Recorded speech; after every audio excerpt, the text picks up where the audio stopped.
শুভ সন্ধ্যা। সবাই কেমন আছেন? বাংলাদেশ থেকে আমার যত শুভাকাঙ্ক্ষী বন্ধুবান্ধব সবার প্রতি আমার আন্তরিক শুভেচ্ছা এবং শুভকামনা।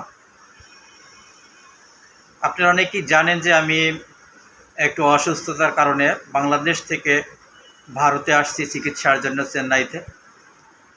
আমার চিকিৎসা চলছে, আবার হয়তো বা ভারতে আবার আসা লাগতে পারে চিকিৎসার জন্য। আপনারা সবাই একটু আমার জন্য দোয়া করবেন, আমি যেন সম্পূর্ণ সুস্থ হয়ে আবার যেন মানুষের কাছে, মানুষের কাজে এবং সেবায় নিজেকে নিয়োজিত করতে পারি, মানবতার কল্যাণে যেন কাজ করতে পারি। আমার জন্য সবাই আশীর্বাদ করবেন, দোয়া করবেন। আপনাদের সবার জন্য আমার শুভকামনা এবং ভালোবাসা রইল।